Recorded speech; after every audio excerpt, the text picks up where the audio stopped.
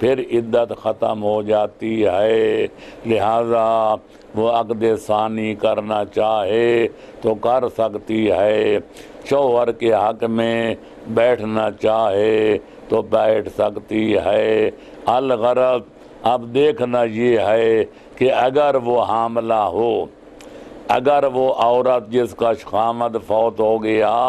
اگر حاملہ ہے تو آیا اس کی عدت جو ہے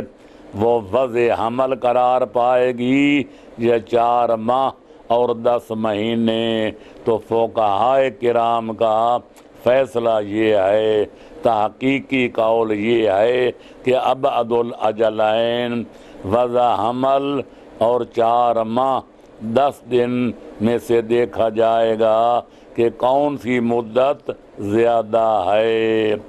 اگر وضع حمل پہلے ہو جائے اور 4 ماہ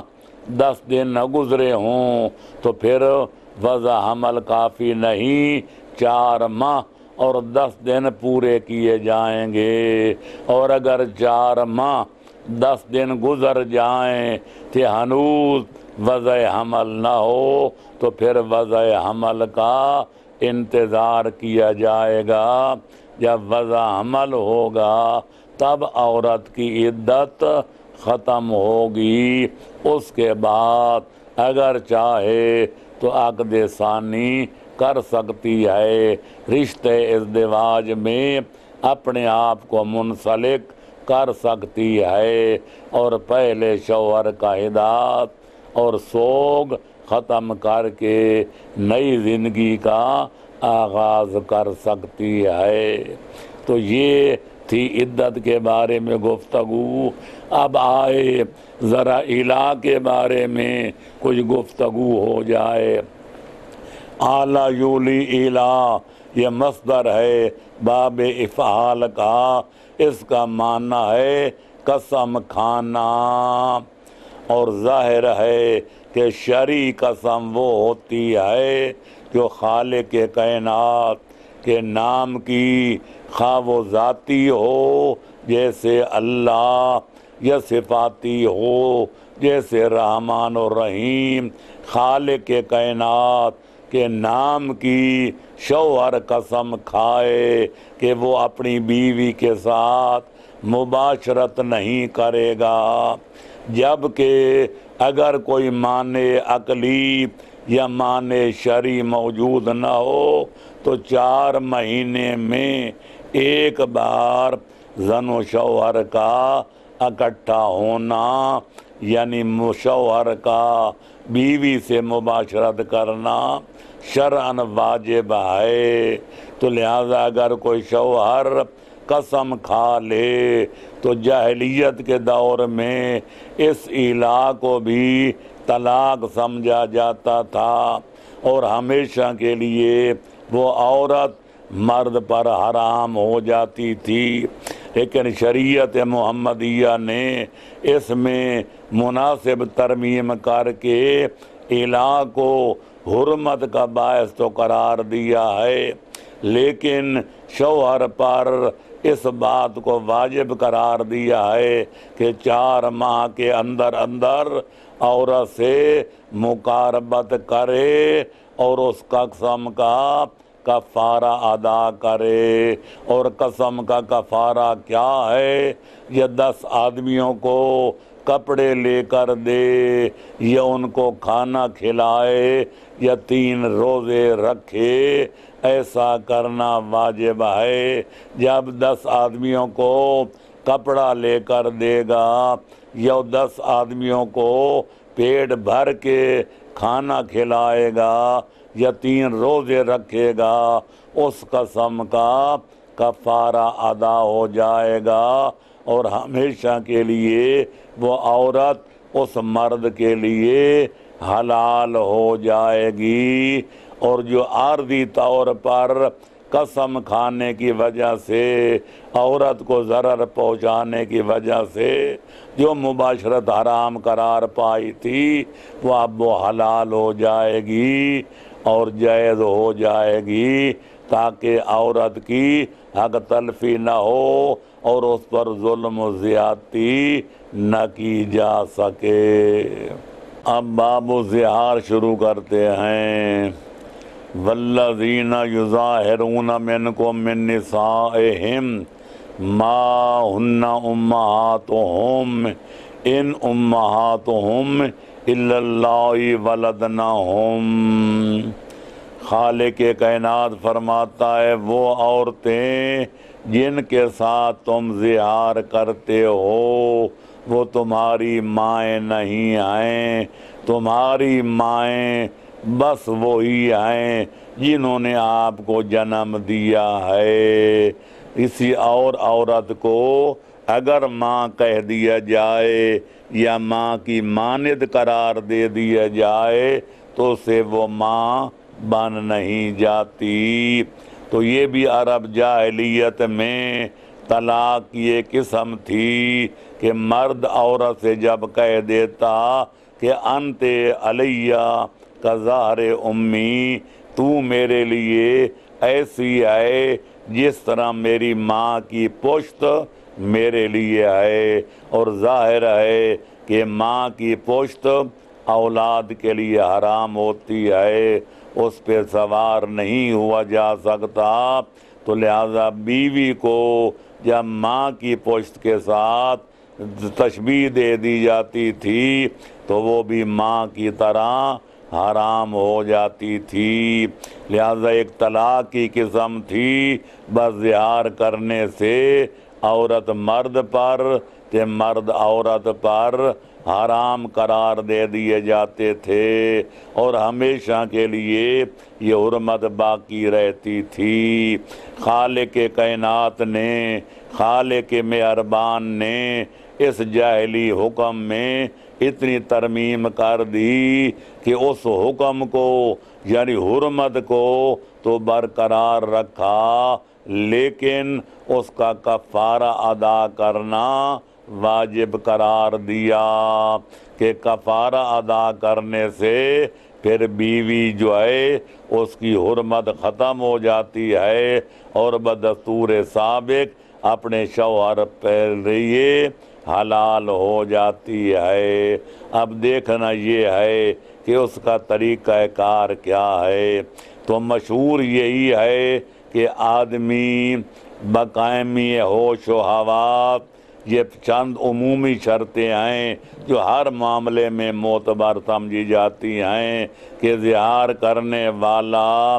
بالغ ہو، دوسرا شرط یہ ہے کہ وہ عاقل ہو، اور تیسری شرط یہ ہے کہ وہ مختار ہو، مجبور اور مکرہ نہ ہو، اور چوتھی شرط یہ ہے کہ قصد زہار بھی کرے، سکران نہ ہو، حالت غیظ و غضب میں نہ ہو جو جنون کی ایک قسم ہے۔ لہذا اگر وہ اپنی ماں کے ساتھ تشبیہ دیتے ہوئے اور وہ بھی پشت کے ساتھ کہ انت علیہ کظہر امی، یا اس کے بنا بر مشہور کسی اور عضو کے ساتھ نسبت تشبیہ دے دے، انت علیہ کا بطن امی، انت علیہ کا رجل امی، انت علیہ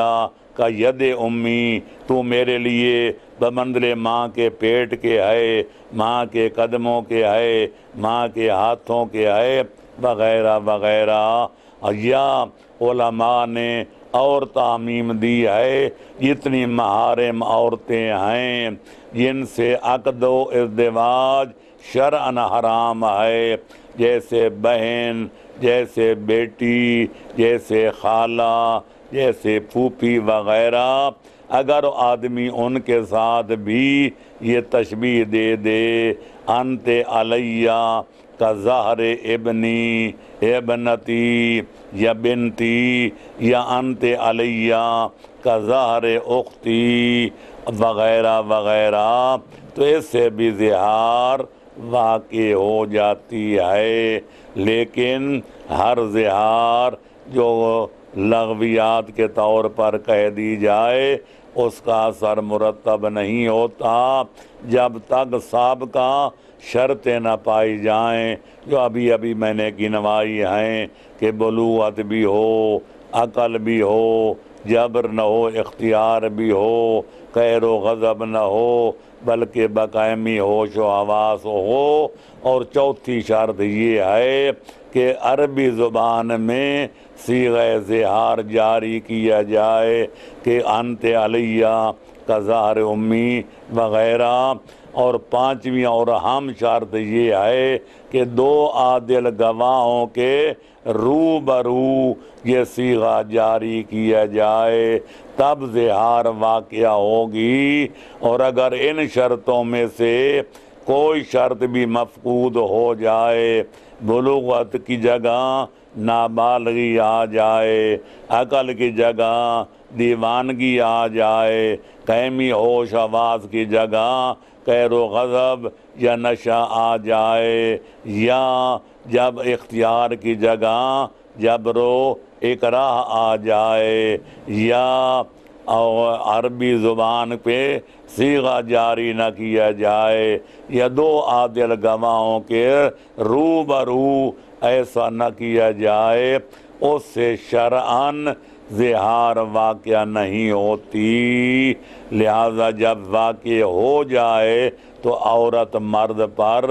حرام ہو جاتی ہے، اور اس کو حلال کرنے کے لیے اس کا کفارہ ادا کرنا پڑتا ہے، اور وہ شوہر پر واجب ہے کہ کفارہ ادا کرے، زن و شوہر والا تعلق قائم کرے۔ اور وہ قائم کرنے کا طریقہ اور کفارہ ادا کرنے کا سلیقہ یہ ہے کہ ایک غلام خرید کر آزاد کرے، اور اگر غلام آزاد نہ کر سکے تو پھر ایک 2 مہینے کے روزے رکھے، اور اگر یہ 2 مہینے کے روزے بھی نہ رکھ سکے تو پھر کم از کم 60 مسکینوں کو پیٹ بھر کے کھانا کھلائے۔ یہ کفارہ ادا کرنا واجب ہے۔ جب کفارہ ادا ہو جائے گا تو پھر میاں میاں بن جائے گا، بیوی بیوی بن جائے گی، اور وہ مباشرت جو زہار کی وجہ سے عارضی طور پر حرام قرار پائی تھی وہ ہمیشہ کے لیے حلال ہو جائے گی۔ یہ ہے زہار کا مختصر بیان۔ لہذا طلاق کی طرح آدمی غصے میں آ جائے اور چولہے پہ بیٹھ کے میاں بیوی روٹی کھا رہے ہوں تو وہ کہہ دے طلاق طلاق، تو جس طرح ہمارے مسلک میں طلاق واقع نہیں ہوتی، اس طرح حالت غیظ و غضب میں اگر صیغہ زہار بھی جاری کر دیا جائے وہ زہار واقع نہیں ہوتی۔ طلاق کے لیے بھی شرط ہے کہ 2 عادل گواہوں کے روبرو صیغہ طلاق جاری کیا جائے، اور زہار میں بھی شرط ہے کہ 2 عادل گواہوں کے سامنے یہ صیغہ زہار جاری کیا جائے۔ یہ بچوں کا کھیل نہیں ہے کہ ادنا ادنا باتوں پر بیوی شوہر پہ حرام ہو جائے تو شوہر بیوی کے لیے حرام ہو جائے، پھر کبھی حرام ہو جائے کبھی حلال ہو جائے۔ یہ مذاق نہیں ہے، یہ تمسخر نہیں ہے۔ میاں بیوی کا رشتہ ایسا اٹوٹ انگ ہے کہ جب تک ناگزیر حالات میں صحیح طریقے پر طلاق جاری نہ کیا جائے اس وقت تک میاں میاں رہتا ہے اور بیوی بیوی رہتی ہے۔ تمام سببی رشتوں میں میاں بیوی جیسا کوئی مضبوط اور اٹوٹ انگ نہیں ہے۔ یہی وجہ ہے کہ خالق کائنات نے بطور فخر اور بطور امتنان اور احسان ذکر کیا کہ جعل بینکم مودۃ و رحمہ، کہ خالق قادر نے اپنی قدرت کاملہ سے میاں بیوی کے درمیان